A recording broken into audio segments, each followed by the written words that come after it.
What's that called when you people enjoy watching other people fail? What's that called? I always mispronounce it, but it's like Schadenfreude. Schadenfreude or Schadenfreude? Yeah, you're Schadenfreude. Schadenfreude. I don't know. I know how to spell it. Yeah, that's one of those things that you look at and you see it written, but you never pronounce it. Right. Those happen all the time. It happened to me. There should be a name for that. Yeah, and I wouldn't be able to pronounce it correctly. Was there ever a word that you always read and then mispronounced it in public? Yes. All that. No, that's it's not a was there ever. It's when that happens to Ryan. It happens all the time. Rendezvous was mine. Rendezvous. I was like, we'll meet at the rendezvous point, and everyone was looking at me like, what in the world? Say it again. Rendezvous. That's pretty good. And there was a guy I worked with on the air. He said, and that's when things went awry. And I went, wow, awry. If you never hear it. No, you're right. Now, are we recording at this point? We are recording. Might as well have that as the beginning of our podcast. This is our weekly rendezvous for our podcast. Ready to roll. You're gonna have me laughing so much that I'm not gonna. I was definitely sick a few weeks ago, and I was getting better from the last podcast. But now every time I laugh, I'm gonna start coughing. So thanks. You've got 2 bottles of water. I feel like you're gonna be fine. Oh, good. We might have to take a pee break. Here's the other thing I brought out. So my fiance messages me and says that one of our instructors left a whole bunch of goodies for her. It has a little sticky on it. To the lovely Miss Brooke. Love, the lovely Miss Elise. So this is for Brooke, and she said, make sure you pick that up. And I don't know that I was supposed to open it, but check those suckers out. Oh, what are those? I don't know. Well, Here, let me get the camera on me. Or I guess it's staying on you. Oh, there we go. So what do we got going on? It's like chocolate chip cookie with, what is that? Is that marshmallow? There's marshmallow fluff in here. Marshmallow fluff. And then it looks like there's some Reese's cup. Anyways, we're totally digging in on these. Listen, you don't leave baked goods in front of the fat kid and expect me to say no. That's amazing. Isn't it a rule not to eat and chew gum and drink on air? Something like that? Yeah, this is totally disgusting for people watching, but they're going to have to deal with it because these are awesome. They are. Thank you, Miss Elise. Yes. Hopefully we won't eat all of them, Brooke. So we'll leave her a few. That's right. That's good. So what are we talking about today? Well, the first thing I wanted to do was I watched it last week, and everything kind of posted last week, and we just kind of started. And I wanted to thank everybody. There's a lot of support that came out. 500 likes on Saturday alone, and people looking on YouTube. And our friend Martin set up the system where we can switch back and forth with the camera. I mean, everything's been... We've had a lot of cool support, and I just wanted to thank everybody for that. Big time. Like you mentioned, Martin, that's something with the program that we're using. We're novices at this. We don't know what we're doing with the podcast. I mean, we have to be honest. Yeah, people think that I know what I'm doing because I've been broadcasting for 15 years, but I don't deal with the equipment. You know more about the equipment than I do. And the only reason I know about anything is because of Google. If I don't know something, I Google it and I learn it. That's how it's always been. So that's all I did. I Googled, what do we use for a podcast and how do we do it? And this was a problem that nobody had really solved. There wasn't a solution for it. And that was, when I talk, the camera should be on me. When you talk, the camera should be on you. And instead of hiring a producer to hit buttons the whole time we're talking and changing camera angles, we needed the computer to do it for us. Yeah, it's just the two of us. And so Martin is a friend of mine, and he works for a tech company. He's been writing code forever. He is brilliant with this stuff, and he just kind of said, oh, it'll be fun. That was his fun night. Like, I like to watch superhero movies, and he wrote a program that'll probably make him a ton of money. Yeah, I hope. Yeah, if there's any other podcasters out there that want to do this and are like, well, how do I do it with more than one person? Martin has the script. Feel free to message us on Facebook or whatnot, and we'll send you his info, and you can give him a ton of money for it. Absolutely. Yeah. Maybe we'll get 10%. There you go. Something. We'll get royalties. Right. And everybody else, you said all the support that we had. Yeah, you're right. I mean, talk about a a lot of people sharing the clips and whatnot. I totally wasn't expecting that from the first week. No, I always expect people to hate it. You being attached gave me more confidence, but I always expect people to hate me. We had one though, didn't we? We had one dislike. One thumbs down. That's what it was. On YouTube, and I know who it was because he sent me a video of him rolling his mouse over the thumb and clicking thumbs down, and he is quickly becoming my nemesis. Your nemesis. What do you think led to this? I know what led to this. See, I work with him in the summer at the State College Spikes, and he's a nice guy. He's a family guy. He has a new baby girl. She's adorable. His wife is wonderful. They're great. But he just, for some reason, decided he wants to be contentious with me because I don't care for Christopher Columbus. I don't think Columbus Day should be a thing. And we can get into that on Columbus Day. But I have issues with Columbus. So that's why he hates you. And he says I'm a terrible Italian. He says I'm a bad Italian. And I said, listen, if you want to be a good Italian, why don't you just come on over to my house and then we can have a nice pasta dinner. You can murder me, rape my wife, cut off my children's hands, and say you discovered my house.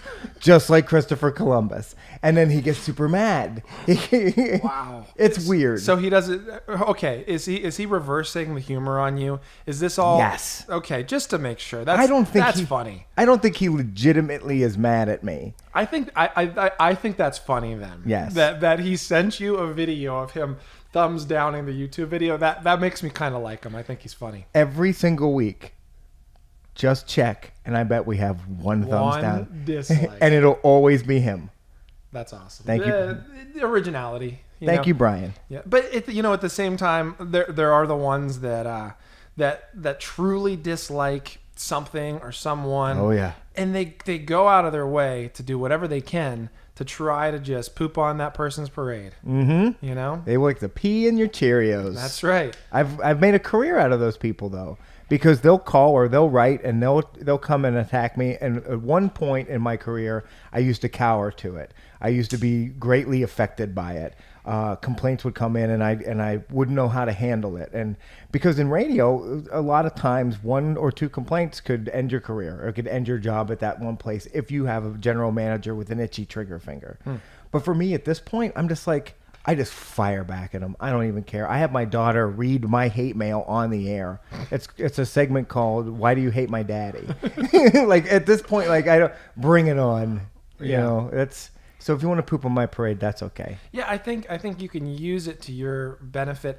With everybody has haters that is in the public in some way. You know, I have them as well, and they've never really bugged me. It sounded like at one point like it really bugged you. And it's still sometimes, depending on who it is. Some people, I give more weight to people than others. It can get me. I can get to there can be a week where I'm just like, ooh, I'm like a balled up fist. I'm so upset. Yeah. You just let it roll off your back no matter what. No matter what. You know, have you seen the movie The Departed with Leonardo DiCaprio? You know that one scene where he's showing the shrink about his hand and he's like, it's steady. Right. No matter what's it's steady. He's no emotion. That's how it is for me. I don't have much emotion whenever it comes to people trying to say something bad, because it's so obvious. You know, they're trying to bring you down. What's the one saying? People try to bring you down in hopes that other people will find you less appealing. You know what I mean? Like that's all it is. So it's never bugged me.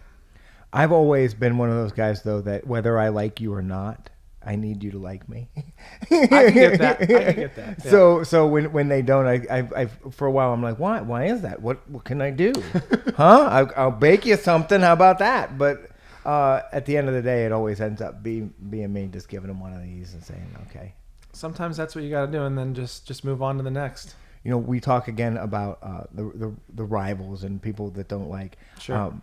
I know we're going to do this at some point today. We're going to dig in to a mailbag, and we're going to look at questions. Yeah. But before we go into any like official questions, can I please tell you that almost every single person, one of my friends that I personally talked to this week, they said, could you please ask Ryan to tell one story about somebody raiding the dojo? One story. There's one story about like somebody coming in and being like, well, looks good in here.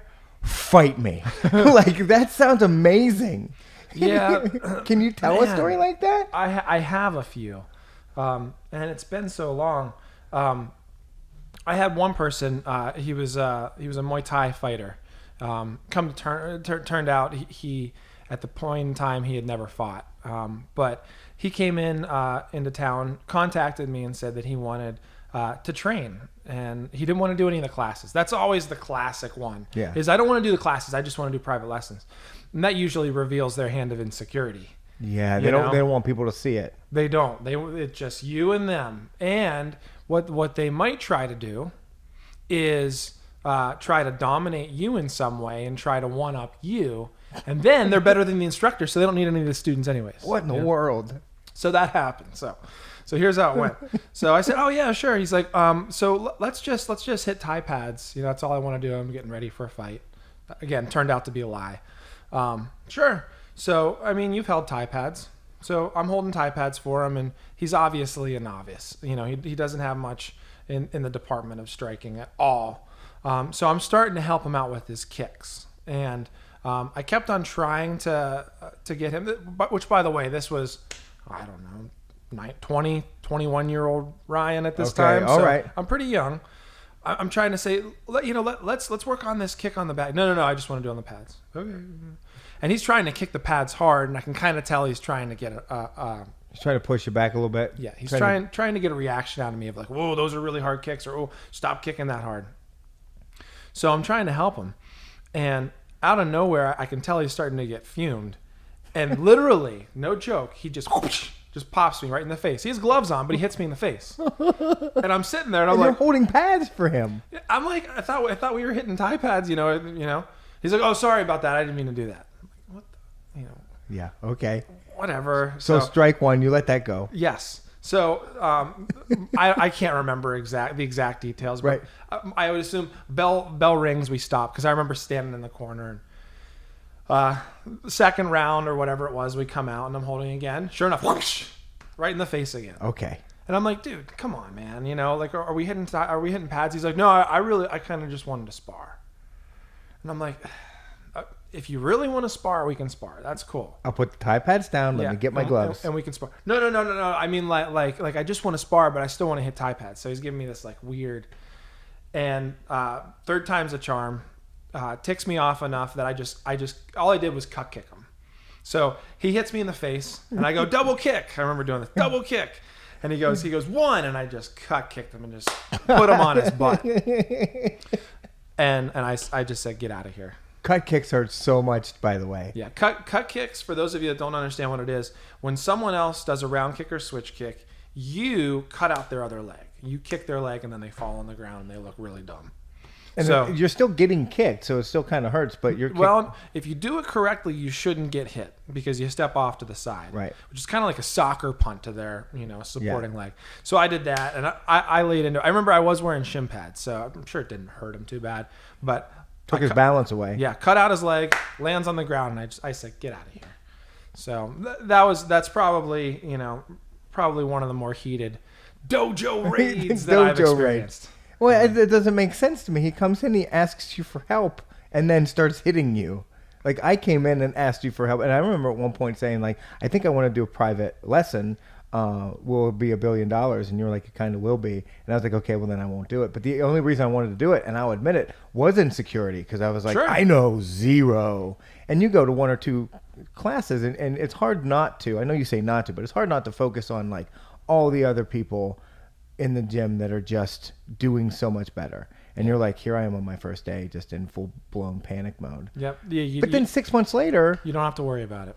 I'm not worried about it anymore. There are people so advanced, but they treat me the same as they did on the day one. It's just perfect. Yeah, it's never been an issue for us, and that goes for all of the arts too. Just a quick add-on to the dojo raid thing.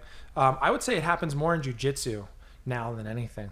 What we're seeing a lot of is people outing fake black belts. So someone who says they're a black belt, that they don't have a black belt, or there's people that say that they bought their black belt. So they're not legit black belts. They didn't go through the steps of earning their belts and getting, putting in their time and, whatnot. People get so wrapped up in belts and ranks. Really do. But that happens, and then you actually get a legit black belt that goes in and dojo raids a fake black belt. That happens all the time, and then they post the video, and that's not my style, but Right. I also think, don't go out there, and be a fake black belt. To be a fake black belt. Because, it would probably, you would love to be able to say you're a black belt, and you're not, right? You're a brown belt. I'm a brown belt, and I hold pride in my brown belt. I have no problem with that. Of course, you want a black belt. Sure, someday, but I was actually talking about this the other day with a student. The rank should never be the goal. It should be a byproduct. You should get your rank from your training. So if you put in the time, if you sweat with your instructors and your fellow teammates and whatnot, the rank will come. They'll see. Sure. They'll know. Yeah. Do you have to test for that stuff, or as an instructor, you just watch and there's like a class where it clicks and you go, okay, they're ready, or okay, they've been here enough? Yeah, that's a good question. So we do have a curriculum that goes along with our ranks. Because I've never tested. No, with testing, we'll do testing for instructor ranks, but not for student ranks. And we never quote unquote tested for jiu-jitsu. It's very informal. Come in, train. Simple as that. In fact, next week we're doing all of our ceremonies for armbands and stripes and whatnot for jiu-jitsu. For jiu-jitsu, all it is you come in and you go through what we did throughout the month along with everything else That's literally what the class is. Yeah. And we train for a whole class. And then here's the other thing. Time is often put in the same category as like a promotion. Like you should not only know what you're doing, but you should have put in the time. Yeah. And we're pretty strict on that. Rarely do you see people that advance, super fast compared to everybody else. You'll have someone that's extremely athletically intelligent and they get down all the techniques, but they only have in a quarter of the reps that everybody else does. So they'll go through those reps, and the cool thing about it is they get better anyways. Yeah. Like these super athletes get better, Well, once you get a yellow armband, you're in a different part of class and you're able to spar. And so every other armband that you get from there on in, it's awesome, but it doesn't change the way you take class any longer. So it really doesn't matter in that respect. Sure. Yeah. Getting that yellow armband meant a lot to me because I was ready to get into the ring and get into the octagon and change the way that I was training. But now, as much as I want an orange, great, of course I do. But it's not paramount. No, not at all. Now, depending on how big a class is, like you'll see this in a lot of academies, they'll split up the white belts, the blue belts, the purple belts. Then they'll have classes where all of them are together. But you usually have a fundamental curriculum and then you have everything else. So for us, you see the no armbands, which is the equivalent to the jiu-jitsu white belt. And then you have the blue belts and up or the yellow armbands and up. And that's how a lot of schools do it. Now, as the ranks progress, there's also the chance that we might have like, oh, well, this month we're going to have yellow armbands and orange armbands doing this. So it just depends. It's cool. I'm excited. Have you ever, when you do it though, and it's what I'm curious about, do you ever go into like the ceremony day, the advancement day, and you go, all right, I think they're going to get it. And then you watch them in class and you go, nope, not this month. Yeah. Yeah. That happens. And here's the thing too, you got to show up. If you don't show up to the day that we're doing promotions, you're not going to get promoted. Right, you got to be there. But at the same time, you don't want to be that person that only shows up to promotion day. That was like me in college when I only showed up on test days. It doesn't work. No. So why would it work anywhere else? Right. But some people are like, all of a sudden, and we'll probably see it, next week, our Wednesday class will probably be the biggest class. Oh, it's packed. Yeah, and I get it. People want to be there. And now here's the other thing. I do say everybody come support the people that are getting their next armband. Right. Because that's really important. Well, you train with these people and they advance. You want to be there to congratulate them when they're done because it means a lot to them. Yep. Whether it's funny, it's the one sport, like in football, if you score a touchdown, everybody's dancing and freaking out. Sure. Or you hit a home run, everybody's going crazy. You win a championship or you win a game and everybody celebrates. But with martial arts, everybody is so respectful, and you don't want to admit. I feel like people are afraid to admit that like they want an armband or they want to advance. But when they do, you see them, they're just like, yeah. Oh yeah. You celebrate when you get your next promotion. Everybody celebrates. But kind of bringing that full circle, like I said, it should be a byproduct. It shouldn't be the goal. You shouldn't say, now how much longer until I get my next armband? Yeah. And I've had people come up that are brand new that'll ask that. So the classic one is people that want to compete, and they'll come up and they'll say, so when can you give me a fight? And from like they're training, but so how long is this going to take? And it's like, dude, you just learned jab, you just learned foot jab. Why are you worried about fighting, So People want to get into it though quickly. Like I'm okay not getting into it. Yeah. In fact, I remember when I first started, I did not know how any of the system worked, and I was terrified. And now I look back at it and I'm a little embarrassed. And you'll probably remember it. It was like I was here like a week or two. And you were telling everybody, there's advancement ceremony and it's next week and we're going to promotions and make sure everybody's there. And I went to you and I just said, like, please don't give me an armband. Like, I was like, please. And you just looked at me and I was like, I see what they're doing and I'm afraid of it. I'm not ready for it. I don't want this. And you just looked at me and you were like, you're not getting one. Like you're okay. Shut up and train. You're fine. Yeah. You'll be fine. That's good. Well, yeah, the dojo raid thing was the one question a lot of people had for me that I was like, yeah, I've got to dig with him a little more. Yeah, that's the one I'll share. There have been more, but maybe for some people that don't know what I'm talking about in regards to the fake black belt dojo raids, maybe we'll post some links for them so they can kind of see what we mean. That's the modern version of the dojo raid. Yeah. But then, oh man, there's a few. We won't post this one. But man, there's one where it must be the 70s, and this guy who turns out to be he's mentally unstable in some way, goes in and says that I want to say he says he's Jesus Christ and he's a 10th degree red belt and all of this. It may be appropriate being Easter weekend. Maybe. But no, this is bad. They kick the crap out of this guy. Really? They bounce his head off, they bounce his head off of a pole, like a steel pole,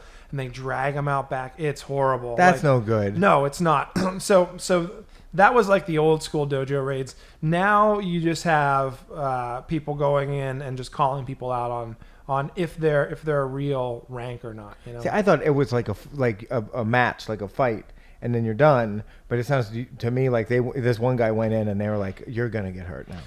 Yeah, no, he went in and they did kind of set him up with another. I think the other guy is actually in jail for attempted murder. Right. Well, you can't. Yeah. It's not the WWE. No. You can't be bashing heads.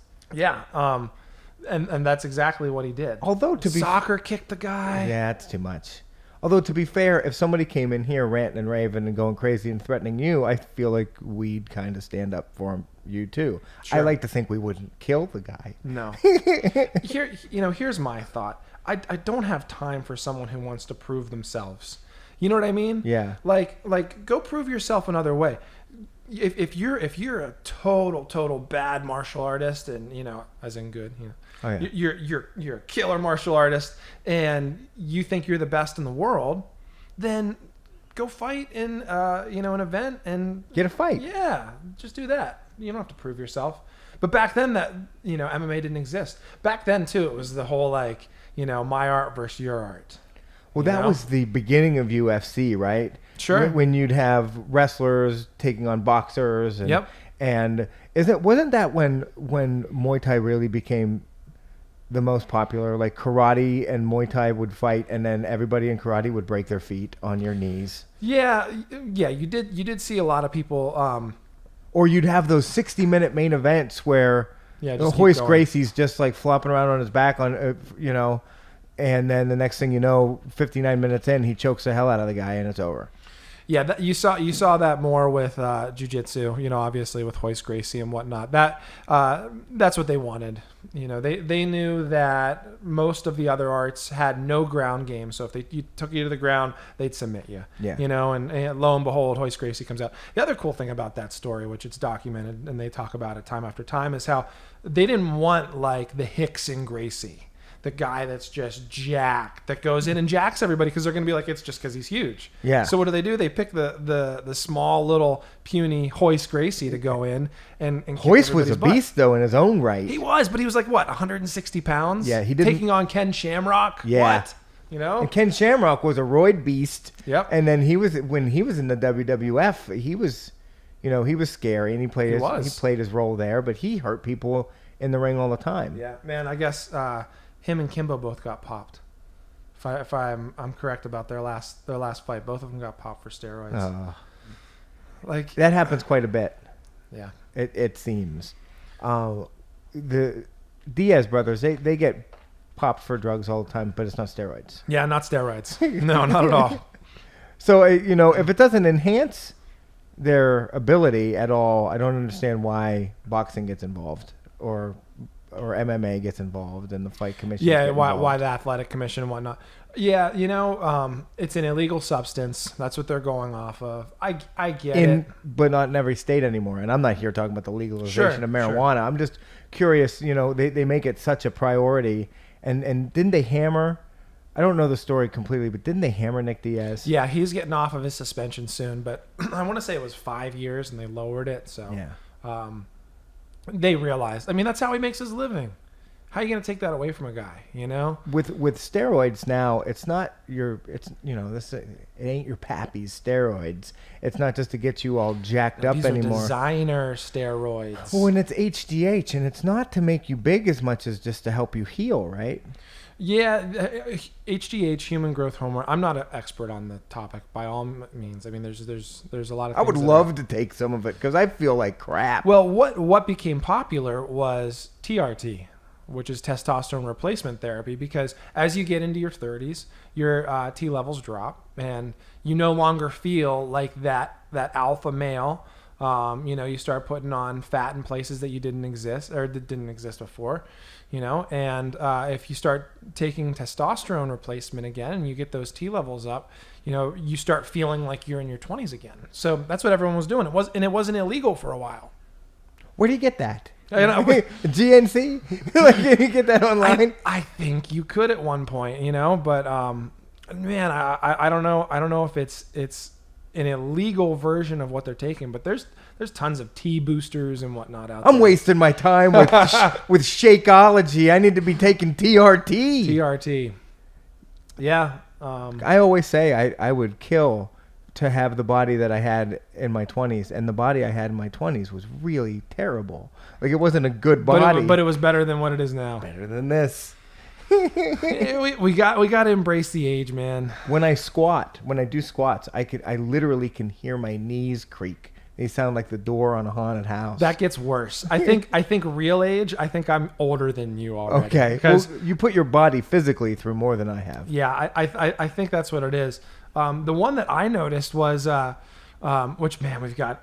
I don't know if your family's a big Easter Sunday meal family. Oh, the ham at my mom's house is top notch. Oh, I got I think like a 5 or 6 pound ham from Honey Baked Ham, all $60 of it, and I love it. But anyways, I started noticing when I bent over to tie my shoes that I started getting out of breath because my stomach was getting in the way. That was my first something's changing with my body, Right. But I think we all go through it, What's always concerned me, because I think everybody has thought like, man, like if I did TRT, I think I'd feel a lot better.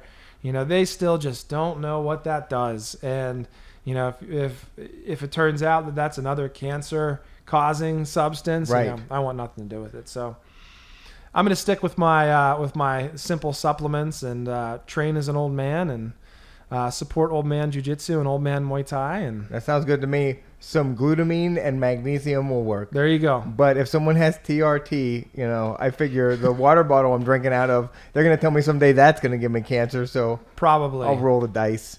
Probably. I would like to see TRT Jerry. I don't know how that would. I don't know what would. So Hey, everybody, how's it going? my favorite TRT person was Vitor Belfort. Whenever he was on TRT, I jokingly called him TRT Tour instead of Vitor. Do you see a physical difference, or is it just Oh like my their, God. or is it just their attitude? It's unbelievable. No, you see a striking difference. They lose all definition. It's flabby. It is what it is. That's what he's going to look like.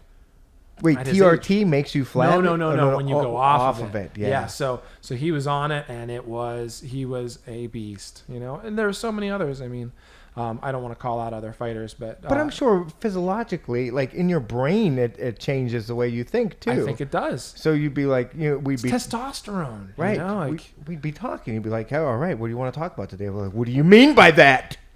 What are you talking about? So are you saying there's there's roid rage, there's TRT rage too? TRT rage. There might be. At some point during the podcast, you're like, can you just not flip the table again? Can we just not?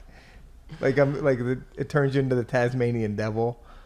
That could happen. Okay, so steroid Jerry, bad idea. I don't know. I'm not saying don't do steroids, but if you wanted to dabble in TRT, I wouldn't be against it to use you as an experiment for myself and see what happens. Right, that'd be fun for everybody in class. You think right. I sweat a lot now? There you go. Yeah, I wonder what that would do to your sweating. It'd be weird. Well, no one would be able to get away with saying that I sweat too much because I'd freak out and I'd eat a heavy bag right in front of them and lose my mind.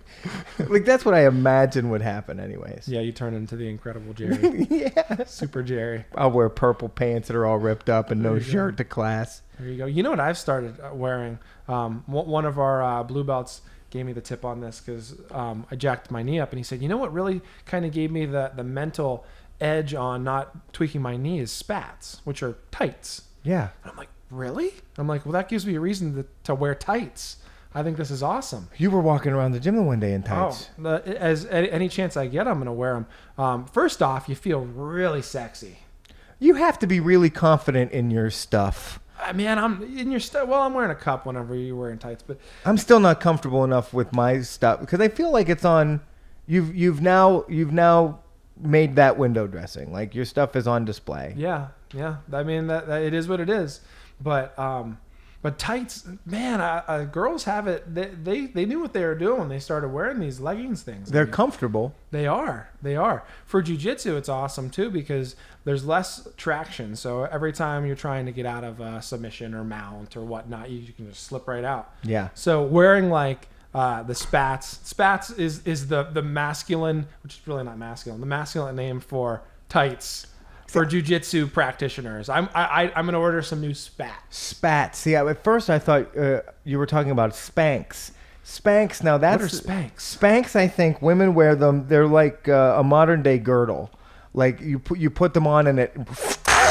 Okay. And it sucks your butt in and your gut. Like you put it on, I could use that. And it makes you look thinner. Maybe that's the next trend. We'll start wearing Spanx. Spanx. Yeah. Spanx and spats are two different things. I've never worn tights, but I assume they're like a sock for your lower half. Yeah. No, they're you got to give them a try. I need a cup. Yeah. Do you not wear a cup yet? Should I? You should. I wear a cup when I am as soon as I get in the gym and I'm about to teach, I put a cup on. I wear a cup the entire time. I've never had an issue. It'll happen. It'll happen. I guess sparring, it could really happen. Obviously, yeah, pads, it's not going to happen. For all of our soon-to-be fighters, which if there's any that are listening that haven't done this yet, they should be wearing cups to every practice to get used to it because it's different. So you have to wear a jock strap because you can't just slip a cup into your undies. No, you can't do that. You'll end up pinching something down there. You got to have full support of that sucker. And it's more, and it has been my entire life ever since puberty. That area has been more trouble than it's worth. It's just such a pain in the butt. Like it gets you into trouble, and now it can hurt you. Man, it hurts to get hit in the nuts too. Yeah, it does. Of course it does. Now, and it's not the full-on snap kick to the nuts that ends up hurting. It's just a little tip. It's the bing. Yeah, that's all it is. To one. That's never both. It's only one. It's so then the graze. The graze hurts more than I think the blunt force trauma. You're right. And what happens is, so for females that are listening, the way that the pain radiates is different than anything else. So like if you get hit in the left nut, your left side of your, like almost like your bladder and your stomach and up the side of your body, and then it's the left side. It corresponds with the left nut. It really does. It's the whole side of the body. And for me, my body sends signals to the brain like shark attack. Like something's going on. I start getting physically sick. Like it messes with your stomach. I mean, you could. It's like you want to throw up. Oh, I'm just like, ooh, did I have raw chicken or no? You hit me in the stuff. You hit me in the bing bong, and here I am on the ground now, wheezing. It'll knock the breath out of you. It will. It completely will just disable you. I get hit in the nuts most in jiu-jitsu. And it's always by accident. It's just a knee, or whatever. But do women have a part of their body that can't get nicked? They do they make female cups. But it's not like you can be like, ooh, watch your knee, sir. You hit me in the ovaries. Yeah, you're right. I would assume it hurts. But I don't know. And that the whole pain thing is interesting. Some people have said that that having a baby is less pain than passing a kidney stone. Men have told me that, and I've always said, how do you know what it's like to have a baby? Yeah, I'm not brave enough to say that. I've passed a kidney stone. Have you? It was 2 years ago. It was absolutely the worst pain I'd ever felt. I won't compare it to pregnancy because I'm not an idiot. Yeah, how about it? You want to get beat up by some women? I was sitting, it was 5 o'clock in the morning, and I was sitting getting ready for my show that starts at 6. And right around 5:20, I remember the timeline, just all of a sudden, it felt as if I had cracked a rib. Wow. Like it hurt. And I was having a hard time breathing. And I was talking to another guy, and I was like, I'm fine. There's just a sharp pain. Wait. Sorry, what time was this? It's about 5:30 in the morning now. In the morning. So you're already at work? Is that what's going on I'm at work, and I feel this pain. I'm sitting at the computer just looking for stuff, and I feel like I can't breathe deeply, and it hurts. But I'm okay, whatever. I'll do the show. It's coming and going in waves, and 6 o'clock comes around. I'm on the air now. I do one break. And I muscle through it, and I just, it's my good morning. Here's the weather. Here's the time. And I get off. I shut the mic off, and I stand up, and I walk to my office, and I lay on the ground, and that's where I am for the next 30 minutes. Wow. I can't get back up. I grab my phone, and I call the guy, and I can't even get up and go to another studio and get somebody to help me. And they come in, and they see me, and I can't get up.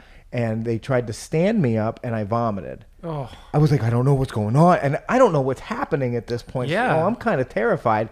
So they lay me back down, called the ambulance. Ambulance shows up at the radio station. Did they think that it was maybe a heart attack, or like were they worried about that? Nobody knew. I find out now that one of the guys thought it was a kidney stone, didn't want to say anything, just wanted to keep me calm.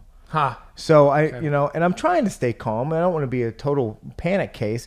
And they come, and the cops are there now, and the ambulance and the EMTs, and they get me in the ambulance. And I just kept saying over and over again, once I get to the hospital, because they gave me a ton of morphine and a ton of drugs on the way there, but it was the worst ride ever. And about 30 minutes after they gave me the drugs, I started settling down a little bit. I know a guy that works there. He was doing the x-rays. I was like, this is going to be a terrible day for my penis. Man. My penis is about to have the worst day ever. I bet. And he looked, and he said, it is. It's not going to be. So he agreed with you. He was like, it is. He said, but it's not big enough that they have to go up and break it up. Oh. I guess you have to do this. There are some kidney stones that are so big. And when I say big, I'm talking like gravel is bigger than this. It's not really big. But it's big enough that it's like it's shredding everything that's going through, right? And it's going through my intestines, and that's where that pain's coming from, because it's passing through, and it's going down the drain, and it's killing you. And he said sometimes they have to send shock or they have to do a catheter, and then they go the wrong way. They go the wrong direction down a one-way street, and then they've got to blast it up. So I didn't have to do that. They just gave me a ton of drugs, sent me home. I'm peeing into a sieve like I'm mining for gold. I bet. Yeah, you're trying. And was it like you found a piece of gold whenever it came out? When it came out, it was the weirdest feeling because it was... Was it like a baby shooting out? It was just like I could feel it, kind of a little bit of pressure. Boom! Boo! And then pow, poof, and it's gone. And it's this immense pain, but it's relief afterwards. It's wrapped in the best relief you've ever had. Wow. You just feel like, oh. So that's kind of like a good poop. It's a great poop. Wow. It's a great poop, and I have it, and I still have the stone. And if you're not grossed by it next week, you should bring it in. We can talk about this at some point too. We'll leave that as a secret for maybe a future podcast. Stuff that's been left in our bodies or people that we love in their bodies, we just keep in jars. So what do you like on morphine? Because that's what you said they gave you, right? Yeah, they gave me a lot of morphine. Have you been on pain like heavy pain meds before, and how has it affected you? They gave me oxycodone, and they gave me a lot of stuff like that, and it makes me super drowsy, super sleepy, and kind of high. You know, it doesn't make me sick or anything. No, but it doesn't enhance the Jerryisms. Like, do you find that you are funnier at all? Do you find that you're making more jokes? Are you happier? I'm funnier to me. But you're taking everybody else off? Probably. I mean, it was the same joke over and over again, but it wasn't. I just kept saying, like, this is going to be a terrible day for my penis. I'm not excited about this at all. And it was weird because here I am. I'm lying in the hospital bed, and I've got a thing hooked to my junk just so I can go to the bathroom. So it's not a like catheter. The bag or whatever. They just had a bag over me and stuff, and gotcha. Okay. And nurses are coming in and they're saying, I love your show. And I listen to you all the time. And I'm just like, this isn't the time for this. No, I bet. This isn't the time for this. Oh. And there was another time where I had, so after that, they wanted to check my stuff and they wanted to check the undercarriage. Wait. So is the nurse like checking the undercarriage as she's telling you how much she's liking your show? Not at that time, but the one time they did, I'm naked on an ultrasound bench. And a woman, she moves the towel back, and so I'm just, ta-da! And she lifts the one part and takes, very professional, sure, and takes the ultrasound and sticks it on the boys. Okay, and, I was just looking and making sure they can see your one hand up. Okay, so the one hand's here, and then she puts the thing down here, and she looks at me and she goes, and she's looking down at me, and I'm just new, and she goes, you always make me laugh. Oh, and I was like, this isn't awkward. the time. I was like, is it because I'm naked? Or you listen to my show? Please tell me it's you listen to my show. You're holding my junk, and you're telling me that you laugh at me. Yeah, this is not... I'm having a bad day. I have some pretty awkward nurse stories as well.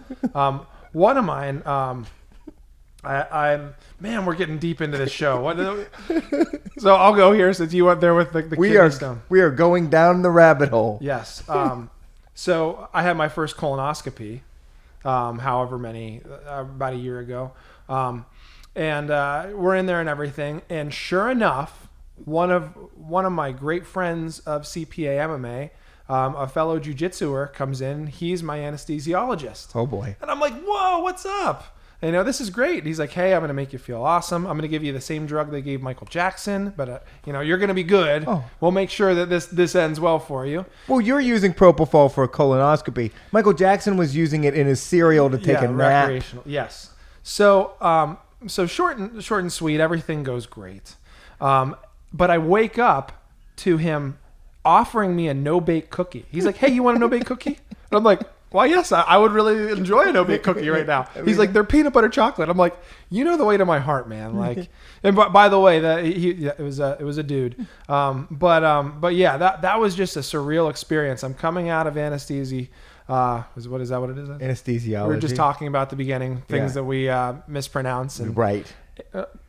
No, it's not. Anesthesia. You were coming out of anesthesia. Anesthesia. I was coming out. You were coming out of anesthesiologist. Yes, shiggy babadoogie. That's what we were doing, and he's handing me a cookie. I feel like because a colonoscopy is your butt, right? Yes, yeah. So that's They're checking and making sure everything's right with. But they're going the wrong direction. They are. So they should, at the very least, offer you a cookie. I think no big cookies should be part of the whole experience. I'm in with that. Yeah, and another one I'll share with you. A little over a year ago, when I had my elbow done, man, this was freaky. So I'm waking up from my anesthesia. We got it. Waking up from the drugs. It's late. It's late right now. I'm sorry. That's my excuse for not being able to talk. But the truth is I mispronounce things. So anyway, I'm waking up, and I my eyes open, and I can tell I still have the tube down my throat, and I'm like looking around, like, should I move? And immediately I'm feeling totally nauseous, and they pull the tube out of my throat. Oh my! This is like a scene from that one Alien movie where anyways. They pull it out, and I immediately power vomit over everybody and everything. I just all over the place. And then I'm half awake, and the anesthesiologist leans over to me and says, "Good thing you didn't do that while that was down your throat. There's a 50% mortality rate."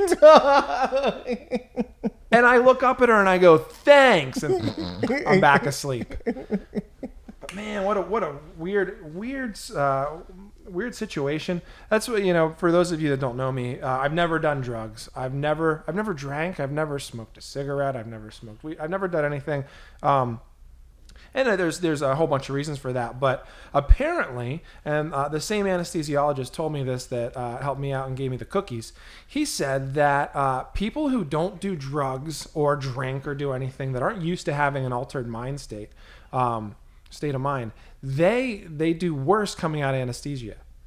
Yeah, I guarantee it. Yeah, because you're not conditioned to madness. So that's me, apparently. So man, to save a lot of time, we'll just go ahead and say I have. You have. I have no problem coming out of anesthesia, and you love it. Well, it was a long time ago that I did my training for that, but I did earn my rank, and now it is what it is. Yeah. So okay. So you think you're good once you've done the drugs, you're good. I feel like. Yeah. It's not like I'm doing it anymore. The only drug that I'm even considering doing right now is TRT. TRT. Get my hands on some of that stuff. I'll be eating raw meat and screaming at people. That's right. You could inject it into the meat and then eat it. Oh, what would that do? I don't know. I'll be howling at the moon by the end of the night. That'd be good. Man, the topics we get to. Right. Well, we went off there for a minute. Yeah. The other thing, when we talk about the mailbag, someone asked this, and you saw this too on Facebook. Yeah, let's hear it. Curtis wanted to know how many Jerrys it would take to beat Orion. How many Jerrys would it take to beat Orion? And we said, ask us any questions and we'll answer it. I think this is the dumbest question. No, it's a good one. Yeah, great. Which, by the way, great quick plug. We're doing a women's assault prevention seminar on Wednesday, completely free to the public, and anybody can come. You don't have to be a member. Don't have to be a member. The only thing we ask is if you're under 18, that you're accompanied by a parent. But anyways, one of the things that I always state to women who are learning martial arts for self-defense, and we're going to relate this back to Ryan beating up Jerry in a second. The thing I stress is I can barely beat a grown man myself. I don't believe that. No, it's the truth. I've had I try maybe I try to beat everybody in jiu-jitsu, each day in class, and I can barely tap people. So maybe people who aren't trained, but let's just assume that people are trained that we're going to get into a fight with. Yeah, but the regular meathead at a bar isn't trained. He's just trained in the art of bush light. Yeah, you're right. And bar stool swinging. You're right, but I've always made that point of as a grown male, a trained martial artist, I can barely beat the people that I'm fighting. So now let's just take this down to your level of you're a female, you're 110 pounds, and there's a 250-pound alpha male that is, assaulting you in some way. So that's why we call it assault prevention. We're looking to prevent the assault and get away from it, as opposed to self-defense, where I'm looking to beat up the person and defend myself with moves so I can, incapacitate him. That just doesn't make sense. And it's kind of unrealistic. I mean, you just want to, even me, if someone attacks me, I don't know if I'm going to focus on trying to defeat him as much as just creating distance. Sure, then that should be the goal, is to get away, So I'll preface it with that. You know what? Honestly, I think so let's set up some rules for this Jerry versus Ryan fight. Okay. So and he's asking how many Jerrys. So there's obviously a hypothetical cloning machine that's been designed. Sure. And I can make as many of me as possible to fight you. Okay. Can we put it? Can we? Is this current Ryan? Is this Ryan in his prime? What is it? I think it's you, me now. I think You it's and me now. unless we want to also invent a time machine. I think that's fairly. I think that'll work. Okay. So all right. What are the rules of the fight? Because I wouldn't want to fight anybody a year ago because I didn't know anything. Sure. And so okay. now I have. So right now. So what are the rules of the fight? Is it just kickboxing? Is it MMA? Is it? Can we add in jiu-jitsu? Is there weapons? What's going on here? Well, I don't want to go full blown Dog Brothers. I don't want to bring sticks involved, but maybe it's just it's hand to hand, no rules. Hand to hand, no rules. Yeah. But no weapons. Correct. How many Jerrys would it take to beat Ryan? It would take at least. Here's what I think. Well, and you know what? You go with what you think, and then I'll tell you. I think you'd be surprised. I think any more than two I'm going to have a lot of trouble. I think with the collie background that I have, not to toot my own horn and make you feel inferior to me, but I feel like I could get away from two of you pretty well. Okay. And then hopefully do something to one of you, and then I only have to fight one. But three. I think 3 Jerrys is the number. I think 3 Jerrys could kick the crap out of one Ryan. You just rush me. Well, you've got one heck of a neck on you. I don't think you're very easy to knock out. And what are you right now? Like 245. 245. I'm 6'3", 245. So I'm one. Let's just say I'm 180 right now. So I think maybe 2 1/4 Jerrys is going to beat up a Ryan. I thought it was going to be 4 1/4 or 3 3/4 Jerry's. Okay, so then how did it play out in your head? How did 3 3/4 Jerry's beat one Ryan? Okay, so because I see 2 just bum rushing him, and the other one, we're talking no rules. You're just gonna be like spike elbowing me in the face, and I'm gone. Well, okay, so you've got one Jerry. I'm the first Jerry, and then I've got to clone 2 3/4 more Jerry's. Okay. All right, I'm not going to be the first one in. The real Jerry that feels pain and has a soul. Gotcha. I'm not going anywhere near you and your fists of glory. Okay. Okay, we're staying back. So I throw dumb number 1 and dumb number 2 at the same time. Are they less smart than Jeremy? Are they like dumb clones? Yeah. You ever see Michael Keaton in Multiplicity? It's like that. It's a clone of a clone of a clone. Gotcha. If you take a piece of paper and you make a copy of it and then make a copy of the copy, it always gets a little dumber. So I take dummy number 1 and even dumber number 2, and I tell number 2, just get him by the waist and get him by the legs. And then the first one, get him up top. Just get him. And you're punching them and you're kicking them and they're getting hurt. That's where 3/4 comes in. Okay. Hold on. Is 3/4 a shorter version of Jerry, or is it Jerry without any half shins and feet? He's missing an arm. He's missing an arm. Okay. Did you think about this? I did. Of course I did. All right. He's missing an arm. So he's missing an arm. I was picturing a smaller version of Jerry, but we'll take this. Okay. So he comes in and he's throwing with one arm and he's got the kick, and the other 2 are getting you to the ground. Yeah. Then they get you to the ground, and then I come walking over. And then I just, I give you a kicker or 2. Yeah, you could probably just soccer pump me into the. Yeah, I don't, there's still I still have respect for you, so I don't want to hurt you too badly, but I just want you to say I quit. So I'll have 2 3/4, and I'll be like, say you quit already. Yeah. And then eventually you'll just give up. Hold on, though. Now I'm starting to think I don't think that is. So you're able to punch me and everything, though, right? Yeah. Okay. Yeah. I think that. I just need them to keep your arms and legs busy. Because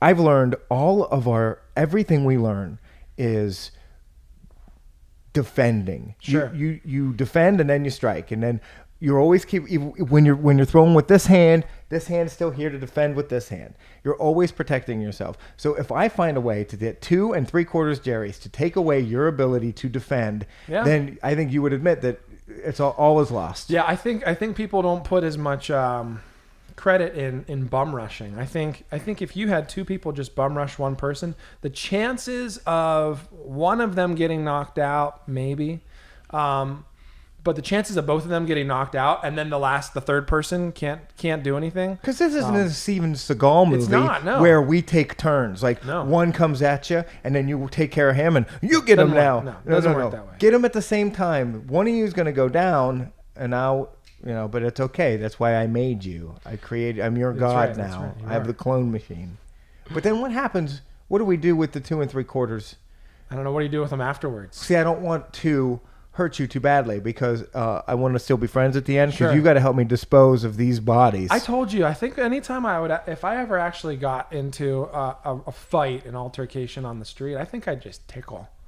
I've done that in tournaments. I do it in jiu-jitsu all the time. All my training partners. You say that, but is that legal? Is it legal to tickle? And I'm like, yeah, it's legal to tickle. to tickle. Yeah, I think that would be the way to do it. Is to have him say uncle, but laughing while he's saying it. Right. It would make him even angrier. Yeah. You realize that. It would. And I think you say that now, and I think you want to believe that because you are a really nice person, and you're the most skillfully trained passive person I've ever met. Yeah, I've never been a very. But if someone punches you in the face a couple times, I think they're going to get it. Yeah, I don't know if we're sparring or whatnot, everyone gets hit, but on the street, if someone hit me, man, like the knockout game. Did you hear about this? I did hear about that, and it's kind of scary. Oh my God! I mean, there's a great way to beat anybody. I'm surprised. I mean, they're picking like older women and with kids in the car. Yeah, like what the heck? I want to see them go and do it because you might actually get some KOs. I want to see them go and do it to like a Luke Rockhold, or like a Michael Bisping or something, and that would be a little bit different. I still think they could potentially get a knockout. Well, for people that don't know, the knockout game is, someone's coming to their car from we're not getting advocating groceries. this anyway. No, absolutely not. I think it's abhorrent. I think it's appalling. Yes. But people will walk up, sneak up behind you or run at you, and you don't see them until you're getting hit. And then you're knocked out. Yeah. It's horrible. Yeah. But yeah, so I think sneak attacks and bum rushes. I think that those are good ways to beat somebody that you may have less of an advantage of. So it's a weird question, but It is. So That was a good question. Who was it that asked it? Curtis Ishler. Thank you, Curtis. Yes, thank you, Curtis. And that was that was it. The dojo fights and how many Jerry's would it take to beat Ryan? Those were the big questions. Those are two good questions. So have we settled? Is it 3 3/4? No, I think I'm right. I don't think you need the 3/4. I think 2 bum rush me and the third one beats me up. I'd rather have the 2-legged, 1-armed Jerry take care of business where I don't. I'd like to just stand back. Wait. So are you saying that 2 Jerrys and a 3/4 Jerry goes and beats me up while you stand back and and then I come over and I say, please give up now. Okay. I'll take that. Right. Yeah. That was a good question. Now, if you had a stick, I wouldn't want to screw around.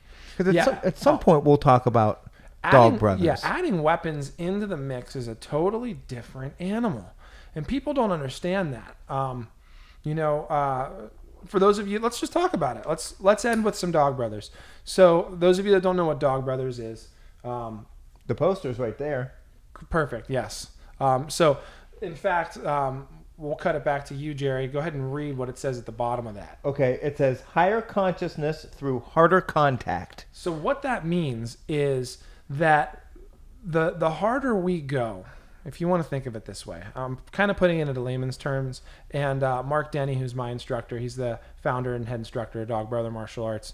Crafty Dog? Crafty Dog, yeah. One of the founding fathers of Dog Brothers. Anyways, so he has a very a longer explanation of what this is, but the harder we go and the more that this fight is a fight as opposed to imposing rules and whatnot, the more we're going to be enlightened by what we're doing. So that's why weapons become involved, and we don't use blades. But the biggest part is Filipino martial arts, kali. We use sticks, so it's stick fighting. You can use one stick, you can use two sticks.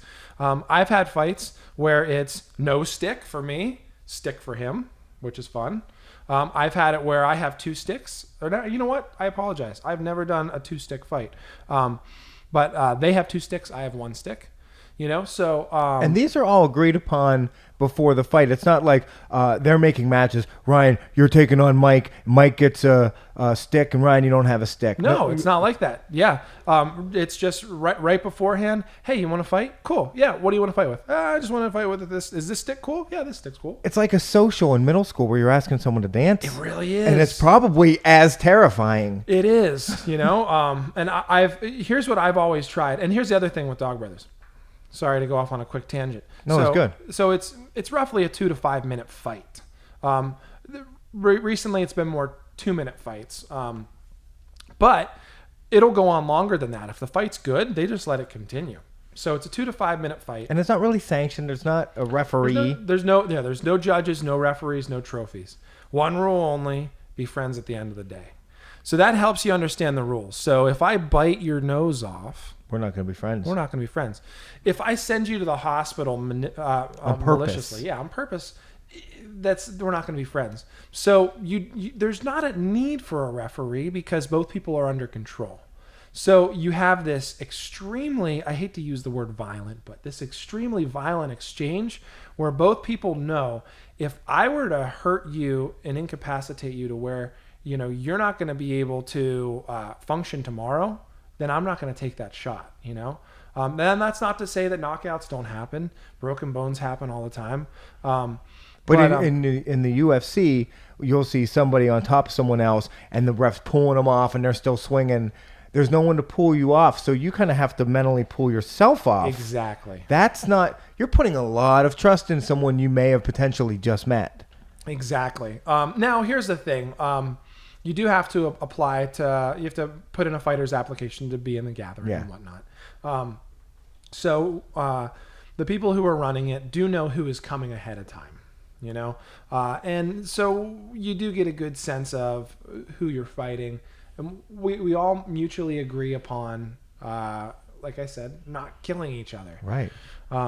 What seems to be working so well, and everybody's so respectful, and that's what I think is amazing, because you can pick any weapon you want, right? You said people had a garden hose. Yeah, garden hose. I've seen chains, whips, nunchucks. But it all comes from the best place, and for me to even talk on it at all is kind of silly. It's great because you have insight from the outside view, which I love hearing. Well, because I didn't know what Dog Brothers was 6 months ago. Then I saw the videos and I started watching, and National Geographic did a whole thing on it. The videos, we could post them. Yeah, I'll share the National Geographic video. And what they say there and why I really like it, Denny, right? Crafty Dog. Yeah, Mark Denny. Mark Denny. He said the reason he wanted to do it was because everybody was training, everybody had a school, everybody had their thing, but they didn't know if it worked. It's too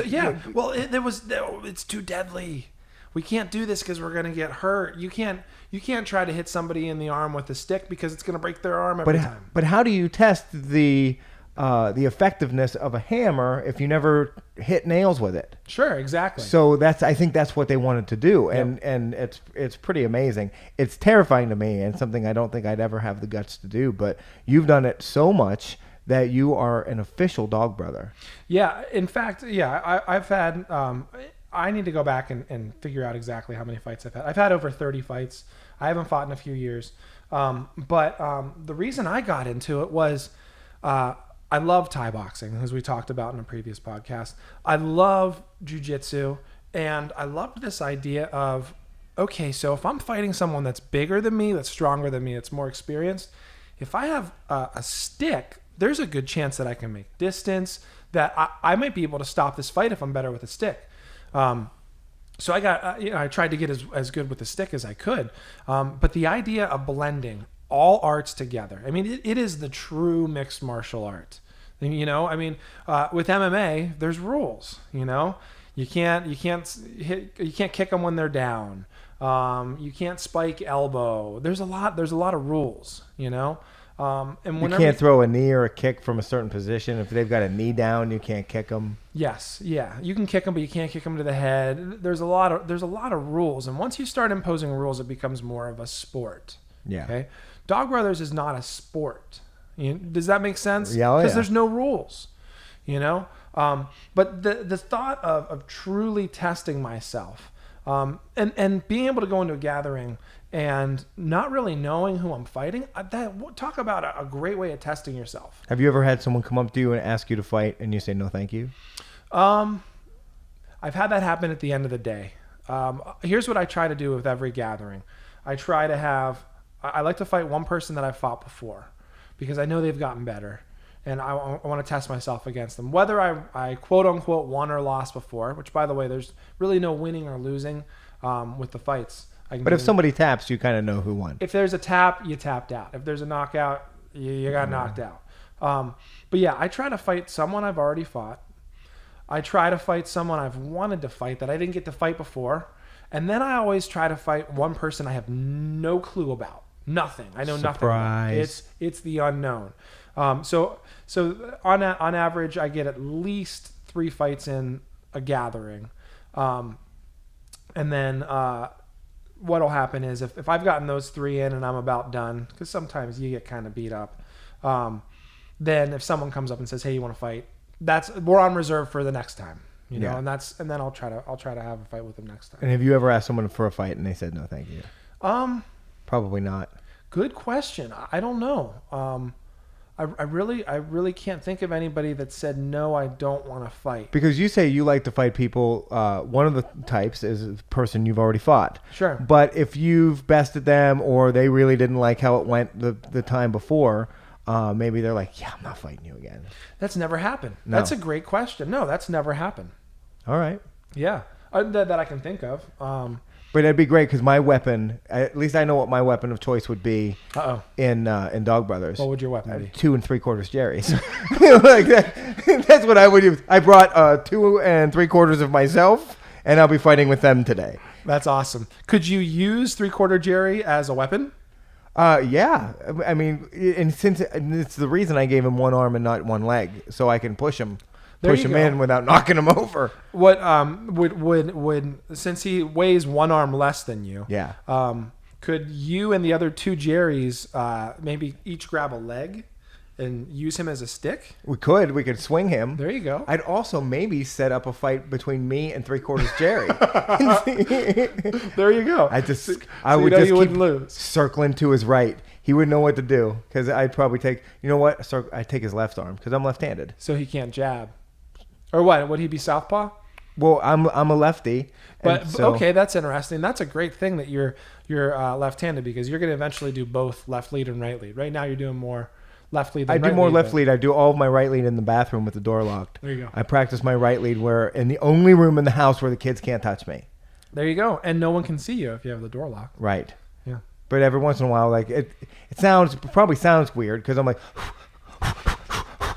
And they're like, and I'm in the Dad? bathroom, and I'm doing like round kicks, and Kelly's just like, ooh, I'll stay. I don't know what's going on in there. What did you eat last night?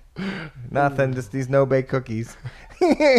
these marshmallow and chocolate chip and Reese's amazingness. Can't wait to think. How long have we been going? I'm very curious. An hour and 5 or 6 minutes. I feel like we enter a wormhole. We do. We just keep going. The hour just blows by. Normally in an hour, I have to go pee. Right. And when we're talking, I don't have to go pee. This is good. Do we wrap it up, or is there anything else to bring it in? I don't know. Oh, so hopefully on the show next week, we're going to have Tamden McCrory, UFC fighter, the Barn Cat. Great friend of mine, awesome guy. But there is a caveat because he may not make it. Yeah, and we'll hope for the best and leave that out for right now and just hope for him coming. But if for some reason he can't make it, we can't have him on podcast. We'll try to let everybody know ahead of time. But it's 90% sure that he'll be here, and he said that he's got a few guys coming to the Ajar and Chai seminar, and that's going to be super exciting. Yeah, they're all coming down Saturday morning. We'll film the podcast, and then Saturday we train all day, baby. Get ready. It's funny. I train all day, and then that night I'm hosting an event at the State Theater. Okay. Happy Valley's Got Talent. It's the Tides organization, and I'll Nice. talk more about it next Sure. weekend because I think they're unbelievable what they do for kids. Oh, that's awesome. Kids up to the age of 18 that lose a family member or something. Okay. It's like grief counseling. Sure. So they do this big fun event, and it's their big event, and I'm co-hosting the whole thing. Oh, that's awesome. It's awesome, except I'll have been doing a Thai Ajar and boxing for the whole day. all day Thai boxing, then all night hosting, and then getting up early Sunday morning And and coming right back to it. all day Thai Sunday's the hard day, baby. boxing. Is it really? Yeah, we do some cardio on Sunday. Here's the cool thing about Chai seminars, though. Because 1 hour of class kicks my butt. I don't know how I'm going to Yeah, do like we'll 8 do hours. we'll do like 10:30 to 12:30 ish. We'll take a lunch break, usually at least an hour, and then what are we at? 12:30 or 1 to 4:30. That's kind of how that'll work. And then I'll come from here and I'll put a suit on and I'll just go downtown I love it. and hope for the best. I love it. That'll be good stuff. Oh, and I had one question if we have time because Yeah, we of talked about course. Tamden McCrory Yeah. and UFC, and it was a question I had with the Dog Brothers. Sure. Has there ever been someone from the UFC at a gathering? Has there ever been someone that you saw at a gathering and then later saw them in the octagon? Good question. The first gathering that I fought at, man, I have to find out his name. I forget what his name is, but he was already. I want to say he was pro MMA, and he was 3-0 at the time. Lots of MMA fighters have started to do gatherings, and vice versa. There's Dog Brothers that are doing MMA. So yeah, but UFC. They're probably not permitted as per contract. No. Yeah, you couldn't be under contract and go fight in a gathering. Like Nate Diaz is going to show up at a gathering. Now here's the cool thing. Would you fight him? Would Nate? Oh yeah. I would fight just about anybody that shows up and wants to fight. It's as simple as that. So if there's a UFC fighter that shows up and wants to fight with a stick, I'm all about it. I think that'd be great. It'd be fun. You know who I would, which there's kind of hints at this. You know who I would like to see fight at a gathering is Anderson Silva. He's been training with Willie. Old rubber leg, as we like to call him. Yeah, that was horrible. But he's been training Filipino martial arts. And that would be interesting to see Anderson Silva at a gathering with a stick. Now he's doing more of the empty hand for Filipino martial arts. But yeah, that would be interesting. I would not fight Anderson Silva with a stick. Why not? Why not? I mean, See how it goes. and then when you wake up, everyone can tell you how it went. There you go. Yeah, that'd be good. Yeah, every gathering fight that I've gone into, I've gone, let's do it. Let's see what Let's happens. do it. How many Ryans would it take to beat an Anderson Silva with a stick? Man. 2. No, I think, you know what? Looking at it, like, if Anderson Silva didn't have a weapon, there's no number of Ryans that could beat an Anderson Silva. But you have a weapon, so I mean, it really evens it up. I mean, you're probably better. You've been doing sticks longer than him. Yeah. Let's I don't know. let's tweet this official challenge out to Anderson Silva. Anderson, let's get you to a gathering. and Ryan will fight you with a stick. I'll fight him with a stick. I apologize for having that happen if it does. That it would be, you know, it would obviously be an honor to fight someone like him. Yeah, You know. he's amazing.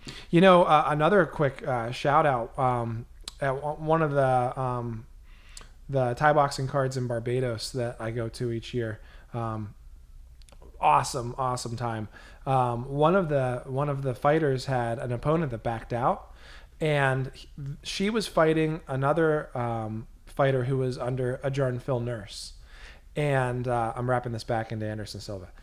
And that opponent backed out. So Phil said, I'll fight. And it was a female that was fighting. And obviously it's more of like an exhibition. But Phil Nurse is one of those people too that like, man, like that's just cool. Yeah. That's cool to be able to say I did an exhibition with Phil Nurse. You know, And he wasn't out there swinging for home runs or anything. no, but he made it a fight. It was awesome. He made it a fight. You know? I watched the video. It was Yeah. great. Oh yeah. And maybe that's one that we could post. But yeah, that's a good example. Like if you ever get the chance to even just move around with someone of a John Phil's caliber, Anderson Silva, you know, fight them, man, that's awesome. Yeah, I love it. You'll learn an awful lot in that 2 minutes. 2 minutes. That's right. Well, it's been about an hour and 15 minutes. Shall we wrap it up? I think we do. And will we do like we did last week? What, good night podcast? Goodbye podcast. Goodbye podcast. I don't know what else to say. No. We'll look forward to next week. Right. And more.